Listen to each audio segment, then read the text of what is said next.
Hi guys, welcome back to the New Parent 101. Today I'm going to be talking about the importance of a comfort blanket or a comfort toy. We're going to be looking at the research about the pros and cons of having a comforter and looking at the question, can you be too attached? Before we get started, I would just like to say I am sorry for the recent videos that have been coming out with the really bad audio and the really bad video. I think I fixed that now, and I'm not going to lie, in years to come when I look back at the videos I'm probably going to cringe, but you know what they say, you got to make 50 bad YouTube videos before you make good ones. So recently I introduced a comforter to Flick, and this is all it is here. It's just a really soft toy. It's something that she can control. It seemed to give her solace when she was asleep, and our kind of thought was, well, what's the harm? But one of my followers on Instagram pointed out to me that her son's getting a little bit older now, and she wanted to know if there was a sort of cut-off point to having a comforter, and can you get too attached to them?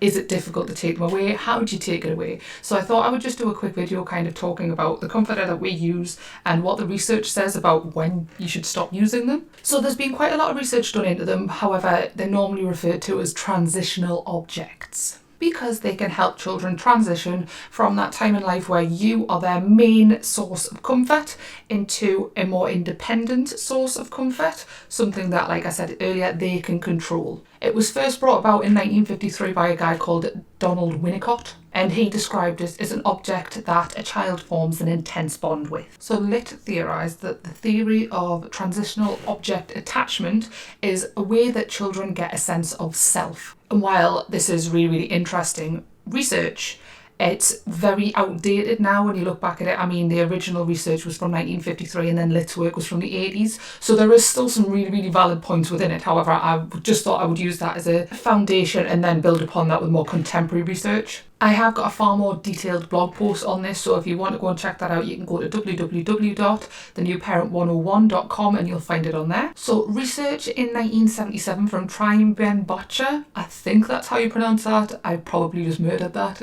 pronunciation, said that while parents do understand the necessity of comforters, they don't always know how to handle the idea of giving up a comforter. And it came across that when children got to a certain age, comforters were seen as immature or even showed signs of weakness in children. Now I realise that that's a bit of an old journal article as well. However, I do bring it up because nowadays it does still seem to be a running theme where children get to a certain age and comforters are no longer seen as acceptable to have. And it got me thinking, well, why is that? Do children actually need to give up comforters? Now, the only information that I could find about weaning your child off their comforter was from somebody called Dr. Jack Maypole, and it was just all like, I think it was like 5 different articles on Google, and they all said exactly the same thing, copy and pasted. However, none of it was referenced, although I did kind of do some digging, and I know that this doctor is a real doctor and he's a doctor of paediatrics. I couldn't actually find the research or the paper that he wrote to suggest that transitional objects were bad or why you need to be weaning them off them,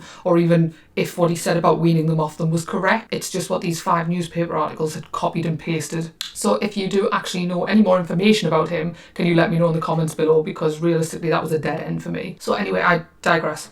Again, I sort of wanted to look into this idea of what is too attached, and I found that Garber in 2019 characterised being too attached as when a child's relationships suffer because of their comforter. So for instance, not attending a school sleepover because they can't go with their comforter and therefore they don't want to go. And the solutions that they posed were actually relatively simple. It was things as simple as giving them a small bit of fabric from the comforter that they can just go and feel whenever they need to, or a picture of the comforter if it's a toy. And while this wasn't necessarily a way to wean your child off a comforter, it was still taking the comforter away gradually without your child getting stressed about it. So while Garber did say that you can be too attached to comforters, the main thread that came through in this journal article, it said that there wasn't really anything bad about having a comforter. However, children who did have comforters into a grander age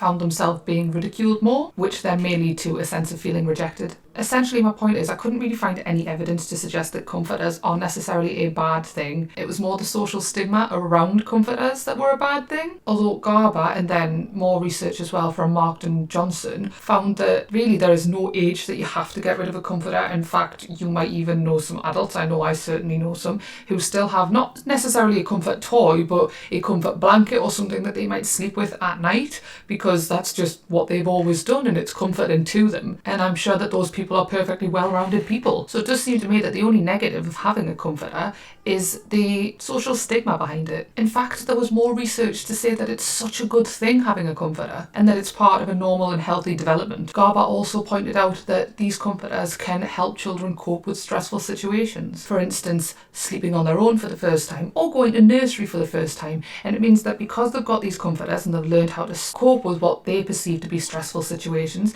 it means that when they are adults, they will then be able to cope with stressful situations better because they've learned that coping mechanism. But that doesn't mean that if you've got a child who has a comforter that they're going to have a comforter all the way into being an adult, if that is something you are worried about. In fact, for typical children, Fortuna et al. Found that most of them will grow out of their comforters by school age because there's just so much more comfort that they can take from their childcare setting, and they no longer need that little comfort with them. Like I said, if you are scared that your child is too attached to their comforter, you can go and Google that Dr. Jack Maypole Transitional Objects article in Google. It'll come up with it straight away. I just didn't really feel comfortable talking about it here because I had no idea where the information came from because it wasn't referenced, and so therefore it's pretty unsubstantiated. So I mean, personally, for me, I don't see the bad thing about comforters. There has not been any research to say that they're particularly harmful in the long term. In fact, there's been more research to suggest that they're really helpful in the long term. So I don't intend to take this away from Flick anytime soon. So remember, don't make them feel conscious of it. Don't encourage the social stigma that makes them feel rejected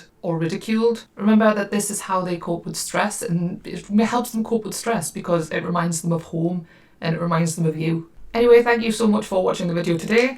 I have just started a TikTok. I know I've got no idea what I'm doing, but if you would like to go and watch the little videos on there, but I do little helpful tips videos, so it's basically just this, but teeny tiny. So if you do want to go and laugh at my vague attempt for TikTok, then you will find the link in the description below. If you have any questions, comments or suggestions, you can leave them in the comments section below, or you can catch me on Instagram or the contact section on my website. That's all for this time. Thanks very much, guys. Happy parenting.